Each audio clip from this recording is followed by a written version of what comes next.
Hello,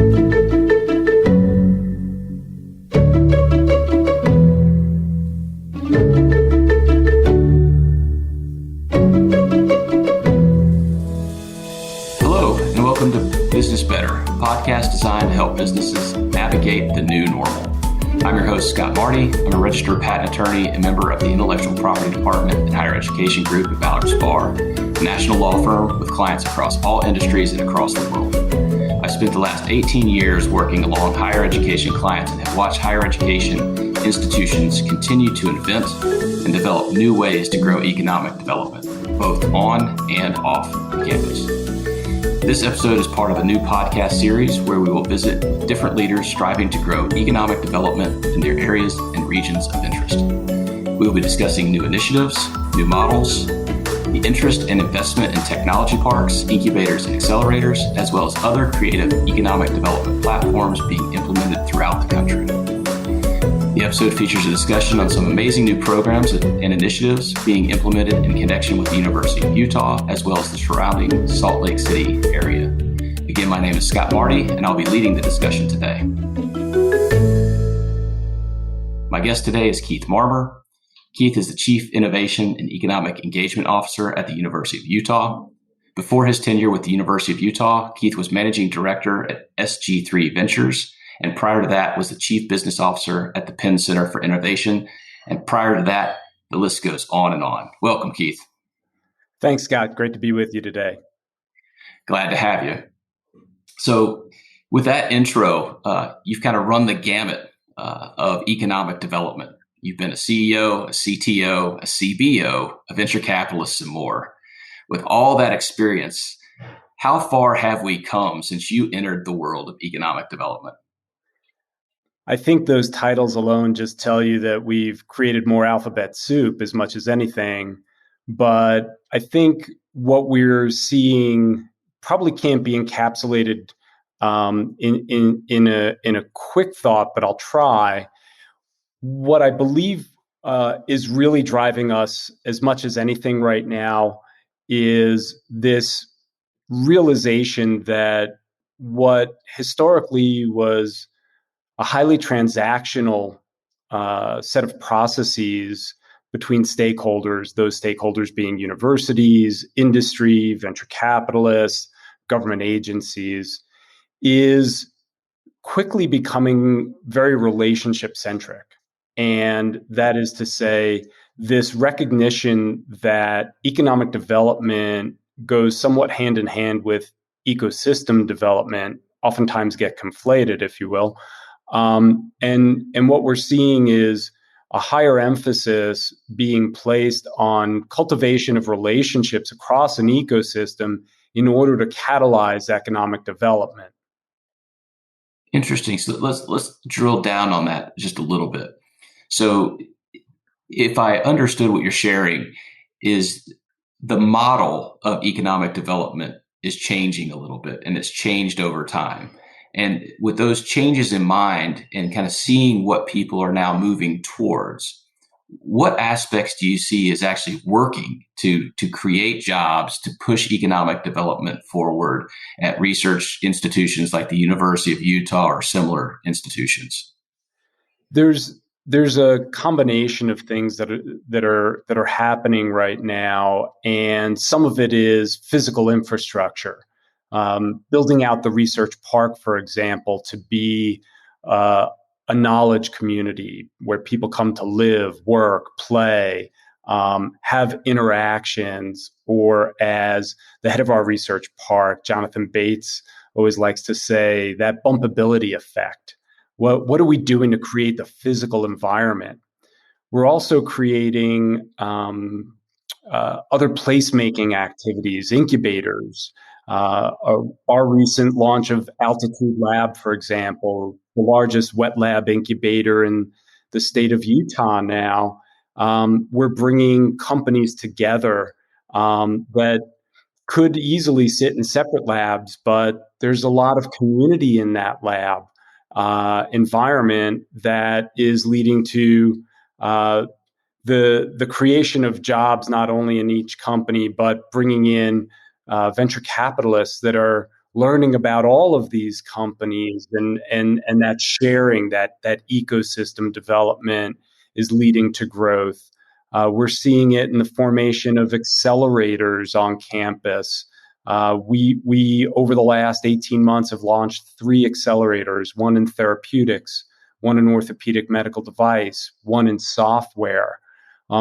Each model is a little bit different to fit the needs of our ecosystem, but all leading towards the ability to recognize a university is an amazing source of innovation, but we can't just say, what's the transaction that's going to move that innovation forward? It's creating these environments where relationships can be fostered among stakeholders, again, entrepreneurs, investors, industry, university, government partners, that allows us to have these long-term engagements that are fostering this innovation over time.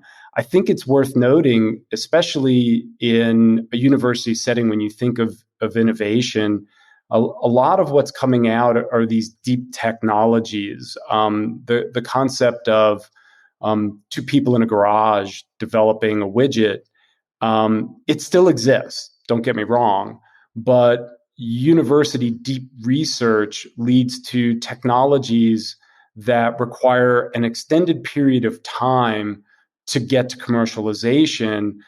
Think about therapeutic, because not only is science complicated, but the regulatory environment and the requirements, it takes on average 12 years to bring a drug to market.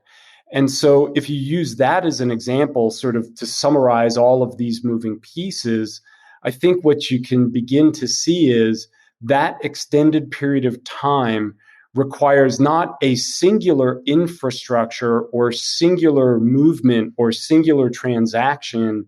It is how all of these pieces have to fit together in quite a complex way over an extended period of time. And we can't just sort of toss the ball over the fence and give it to the next person in the chain.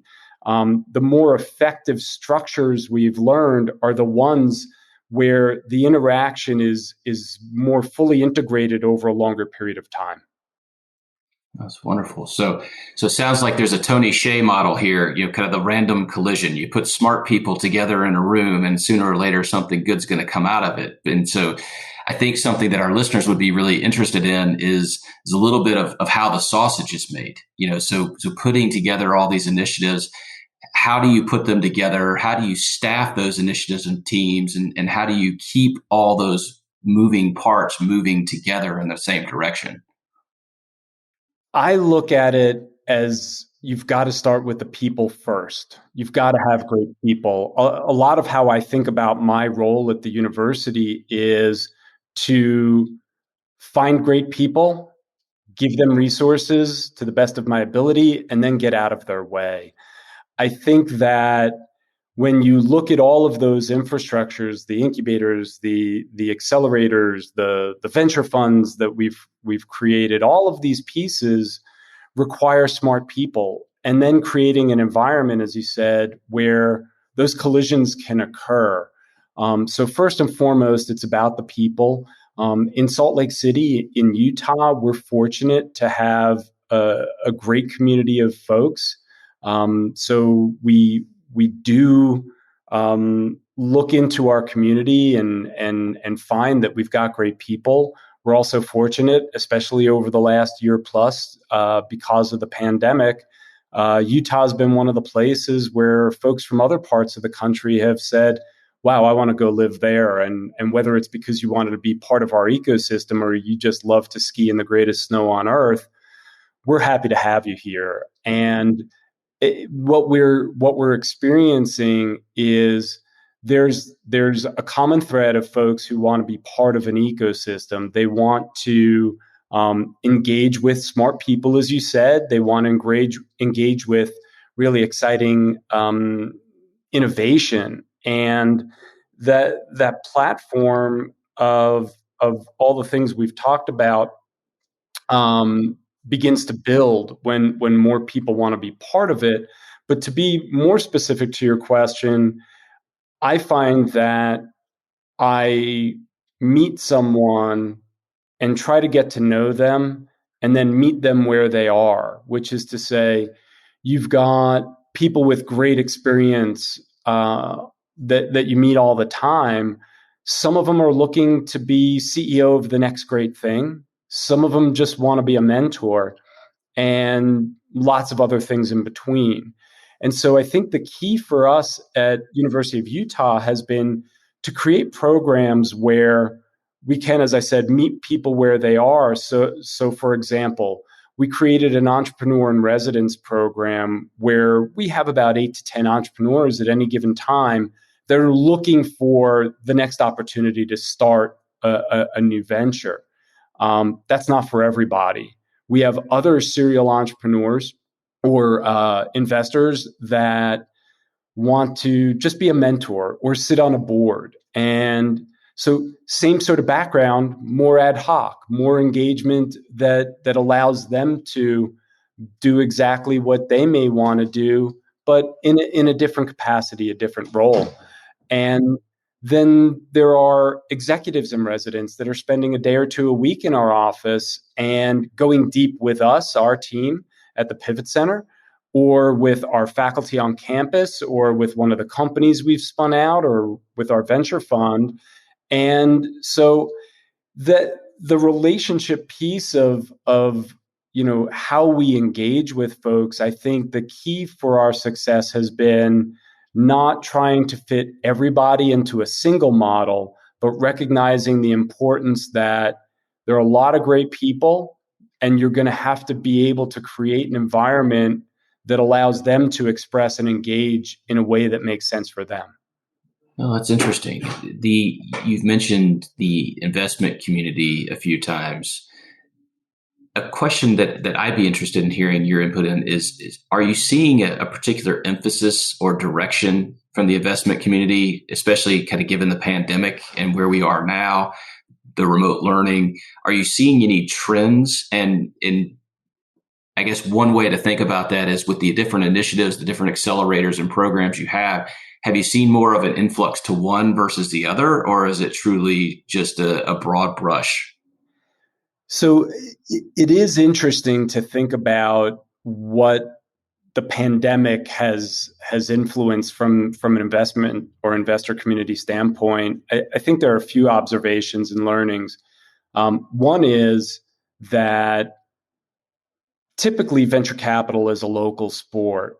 And during the pandemic, due to the lack of travel, we've had more investors from around the country take time to get under the hood a little bit more than they may have previously. It's been by Zoom, but it's given us the opportunity to get our story out and the stories of our early stage companies or companies at any stage that are raising capital, frankly. So that's been one thing that I think will have stickiness post-pandemic when travel is now starting to pick up. Investors are saying, we still want to be engaged. We want to learn more. We want to spend time in your community. We've learned a lot and we value that. I think another thing that was going on before the pandemic that maybe is heightening a little bit is, combination of things. You're seeing, especially in the life sciences. In the life sciences, for example, one of the things that we've seen even pre-pandemic over the last several years is that early stage venture capitalists are doing bigger deals, but fewer of them.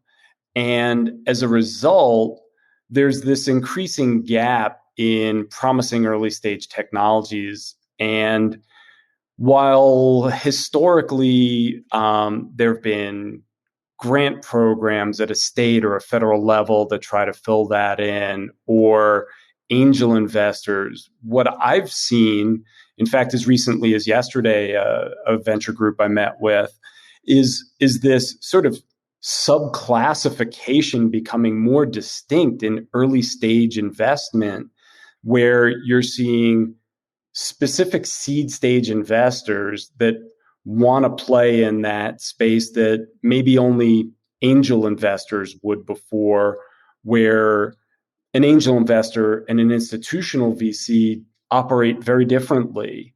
And those differences are impactful to early stage growth companies, especially in the life sciences, in terms of team building, making it to your next round of investment with the next stage of venture capital groups, et cetera. And so what's been really interesting is I've had a lot of meetings, especially here in Utah, with these venture funds that are I won't say new, but definitely more distinct and more on point with some gaps that have been created as a result of not just the pandemic, but I think what we've been seeing trending from the investment community, where you've got, as I said, these bigger deals at inception that leave a lot more companies looking for capital. And then, it's a whole other dynamic when you factor in what's happened with SPACs over the last year and a half, and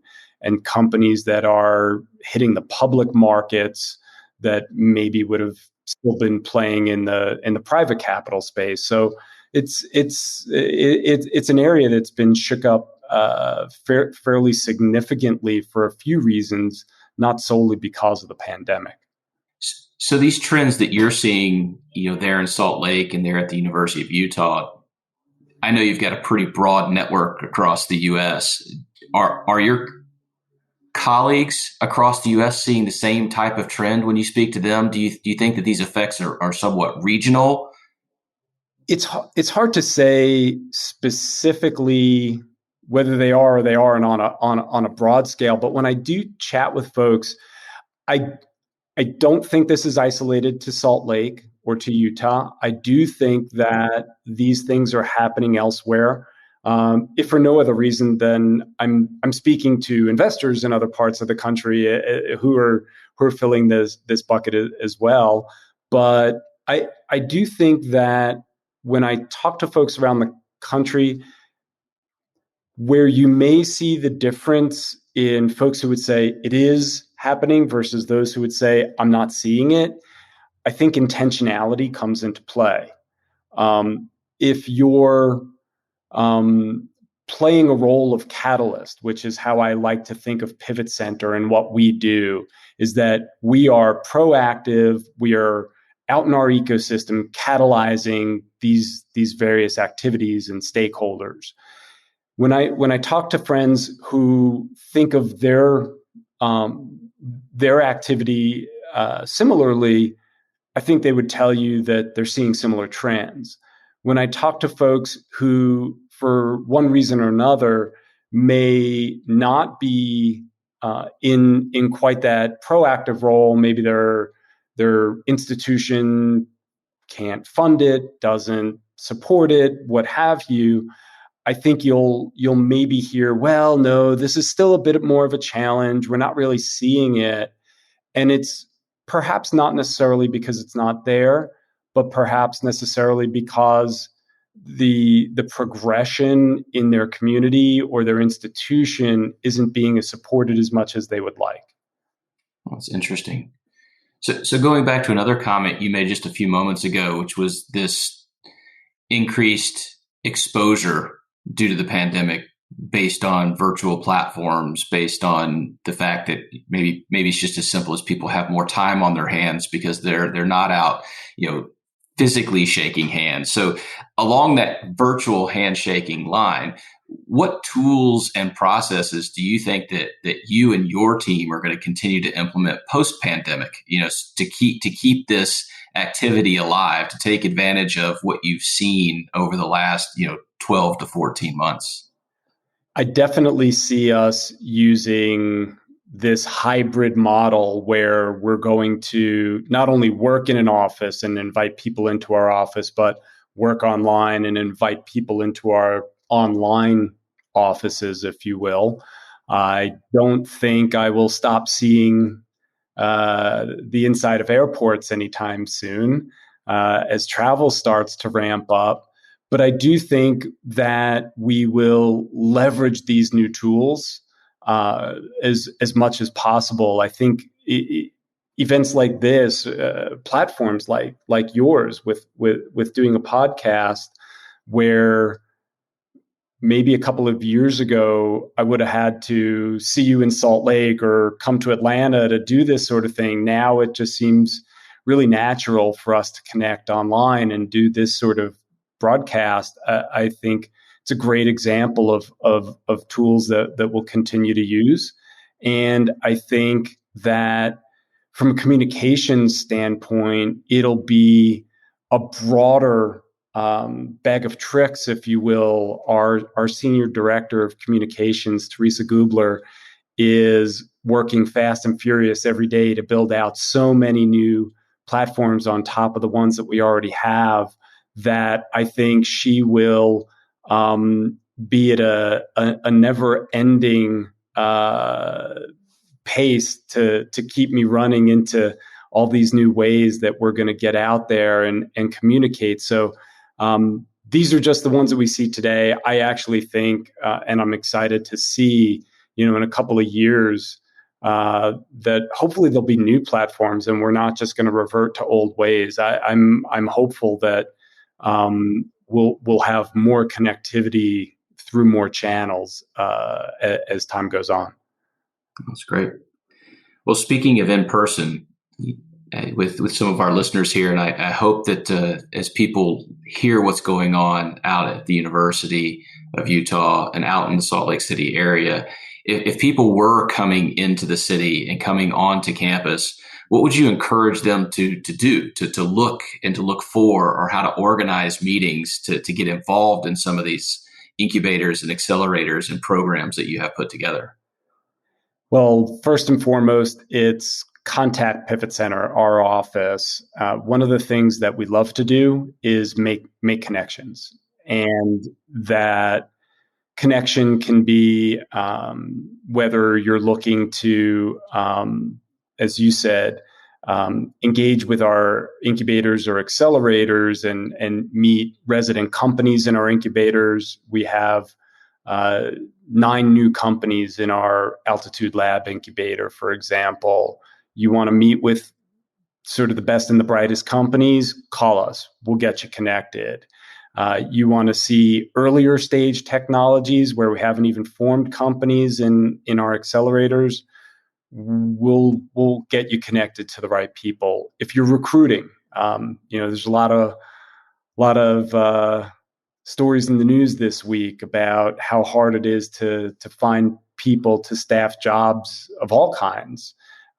So if you're recruiting, you're looking for talent, call us. If you're looking to invest into our portfolio of companies, so you can see the common theme here. It's Pivot Center at utah.edu, and we'll get you connected. That again, it goes back to our role as catalysts. But I also think that the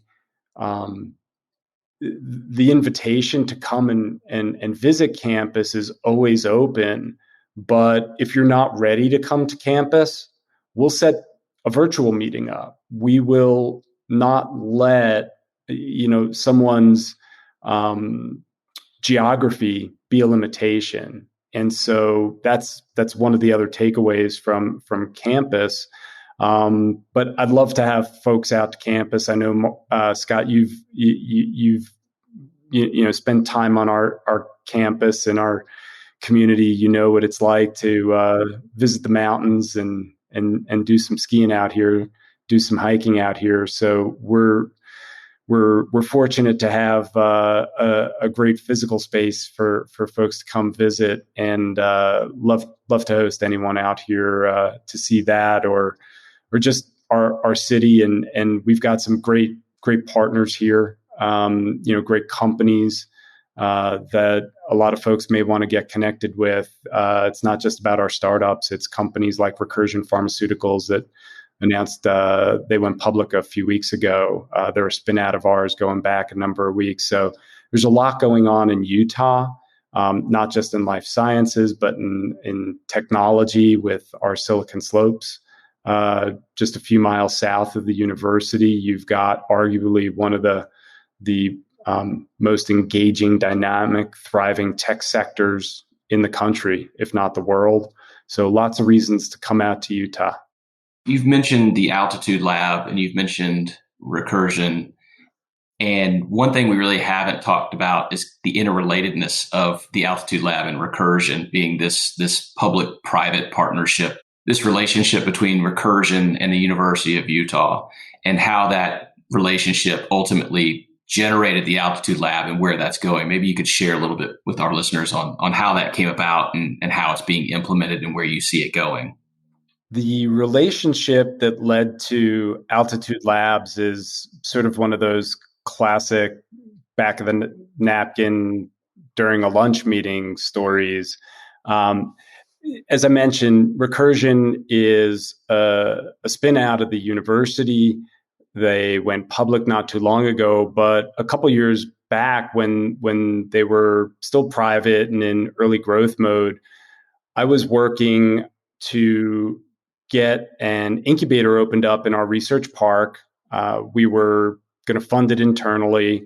And as you may have heard rumors, that universities can sometimes move a little slow, be a little bureaucratic. I was working our way through that process when Chris Gibson, the CEO of Recursion, and I were having lunch. And he asked how it was going. And I sort of rolled my eyes and said, it's going a little slower than I'd like. And he said, we still have space in Research Park and we're, really wanting to support the community. We'd really love to be part of helping get an incubator launched in Salt Lake City. And maybe that's something that we can work together on. And as I said, by the end of lunch, we had sort of sketched out the deal on the back of a napkin, so to speak. And we created this public-private partnership, as you said, where both the University of Utah and Recursion invested resources to open up this really state-of-the-art wet lab incubator. And I think it speaks first to sort of the broad yet integrated range of economic development that Pivot Center drives through technology commercialization, through corporate engagement, and direct economic development in terms of that company formation and support. But I think it also really goes to the new models, the new tools in the toolbox of economic development, and recognizing that public-private partnership, the need or the benefit of leaning on those sort of P3 relationships and the impact they can have. Because very quickly we were able to take that lunch meeting and open the doors on a lab that is going to be able to host 25 companies in various stages of early growth, attracting capital, and the impact it can have in our city and our community. That wouldn't have happened without that partnership. And so there's a lot of value that was created with us being a little creative in our thinking in how to create that Altitude Lab environment. And how do you see that Altitude Lab growing and moving forward? Like, what are your goals and where do you see it in, let's just say, 5 years? So the Altitude Lab, as I said, right now, it's in our research park, which is about 4 million square feet of rentable space right now. And I think as you and I are chatting today, there are less than 4,000 rentable square feet available. So what we have really been focusing on is, where do these companies go next? We don't want them leaving the city. We don't want them leaving the state. So what are we going to do to help support these companies? And was just having this conversation with the mayor of Salt Lake City 2 days ago in Altitude Lab. We had the pleasure of hosting and touring her through, and we're now having conversations with the city of Salt Lake and how we're potentially able to partner with the city, not just in what we can do to elevate our research park, but a downtown innovation district and how they connect, how the continued growth can be smart growth for the city, and how her vision for that economic development, specifically in the life sciences, allows that to happen, where we can partner as a university, both with the city and private enterprise, to take a smart growth approach, strategic approach to building out not only more incubators, but incubators that support different types of companies in different industries, but also recognize, as we talked about earlier, that companies go through so many stages. It's not this single transaction, and these companies are now stable, thriving concerns. We have to be able to provide support through so many stages of growth.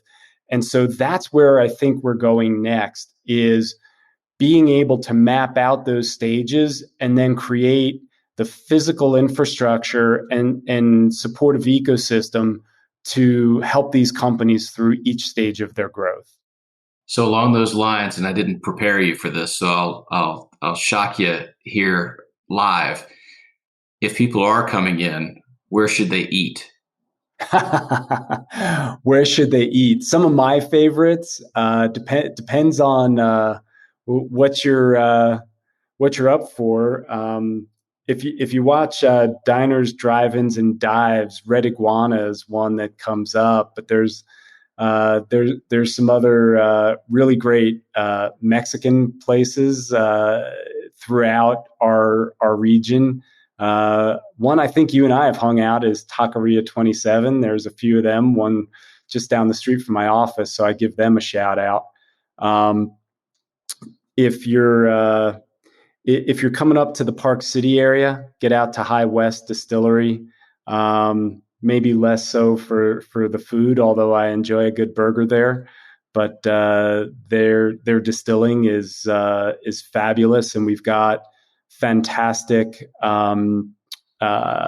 distilleries throughout Utah.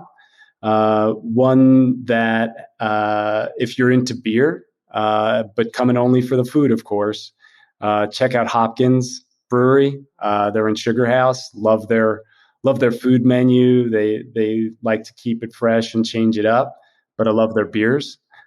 So I would give them the double shout out there. Really, there are so many great restaurants. And if you really want to get out there, my wife and I went off grid a few weeks ago down to southern Utah, where it was just fantastic hiking. There's a little restaurant down close to Arizona called Sago in a tiny little town that probably nobody's ever heard of.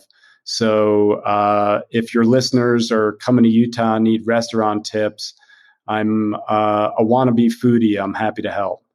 That's awesome. Well, for all of you listening, I encourage you to eat, drink, be merry, and visit Salt Lake City.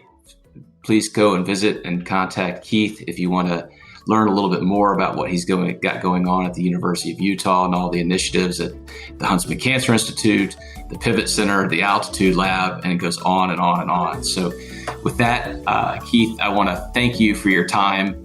Thank you for your candor. Thank you for the food and drink recommendations. It's always a pleasure catching up. For those of you listening, please make sure to visit our website, www.ballardspar.com, where you can find the latest news and guidance from our attorneys.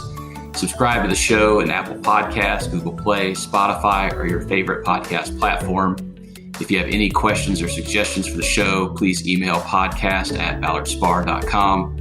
Stay tuned for a new episode coming soon, and thank you for listening.